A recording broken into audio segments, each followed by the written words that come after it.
আসসালামু আলাইকুম everyone, welcome back to my channel. আমি মিষ্টি খুলনা থেকে। আজকের পর্বে তৈরি করে দেখাচ্ছি সরিষা রুই। এভাবে রুই মাছ রান্না করলে খেতে খুবই মজাদার হয়। বারবার এক ধরনের রুই মাছ রান্না না করে একটু ভিন্ন রকমের ট্রাই করলে খেতে কিন্তু দুর্দান্ত লাগে, আর কেউ সহজে বুঝতে পারবে না আপনি বলার আগে এটা যে রুই মাছ দিয়ে রান্না করা। তো কথা না বাড়িয়ে চলুন মূল রেসিপিতে চলে যাই।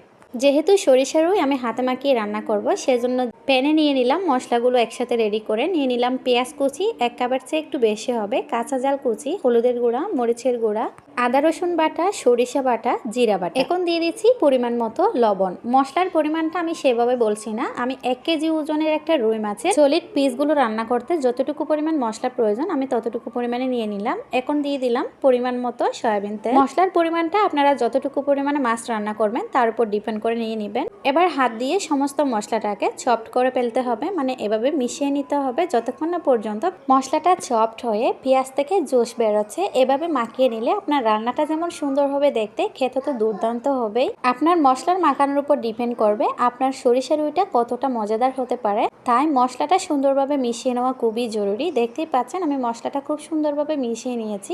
ইতিমধ্যে পেঁয়াজটাও অনেকটা সফট হয়ে আসছে। এই পর্যায়ে আমি আগে থেকে ধুয়ে রাখা মাছের টুকরোগুলো দিয়ে দিয়েছি আর মশলার সাথে ভালোভাবে মাখিয়ে নিচ্ছি।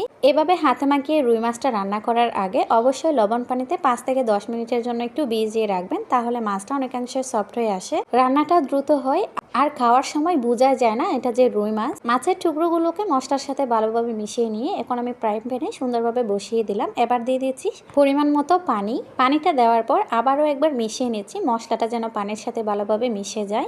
এবার ঢাকনা দিয়ে আমি মিডিয়াম টু লো হিটে রান্না করব মাছটা। যেহেতু হাতে মাখিয়ে রান্নাটা করতেছি তাই এটা মিডিয়াম টু লো আছে রান্না করব। আস্তে আস্তে রান্নাটা হবে আর স্বাদ হবে দুর্দান্ত। কয়েক মিনিট জাল করার পর দেখতে পাবেন এরকম ব্লক চলে আসছে। এ পর্যায়ে আপনারা মাছ উল্টাতে যাবেন না, এরকম হ্যান্ডেলটা ধরে একটু ঘুরিয়ে দেবেন, তাহলেই হয়ে যাবে। খুন্তি কিংবা চামচের সাহায্যে মাছ উল্টাতে গেলে ভেঙে যাওয়ার চান্স থাকে, সেই জন্য মাছের ঝোলটা আপনাদের পছন্দ মতো গ্রেভি রেখে নামিয়ে নিতে পারবেন। প্রায় রান্নাটা হয়ে আসছে। এ পর্যায়ে আমি মূল ইনগ্রেডিয়েন্টস মানে সরিষা রুইয়ের ইনগ্রেডিয়েন্টস হিসেবে ইউজ করব 2 টেবিল চামচ সরিষার তেল। রান্নাটা এ পর্যায়ে আসলে সরিষার তেলটা দিয়ে ঢাকনাটা লাগিয়ে দেবেন আর চুলাটার সাথে সাথে অফ করে রেখে দেবেন। এভাবে রান্নার শেষে আপনার সরিষার তেলটা ইউজ করার পরে রান্নাতে সুন্দর একটা ফ্লেভার পাওয়া যায়। দেখুন আমি চুলাটা অফ করে দিয়ে 5 মিনিটের মতো রেস্টে রেখেছিলাম আর কালারটা কতটাই সুন্দর আসছে আপনারা দেখে নিশ্চয়ই বুঝতে পারছেন। এখন আমি পরিবেশন করে দেখাচ্ছি।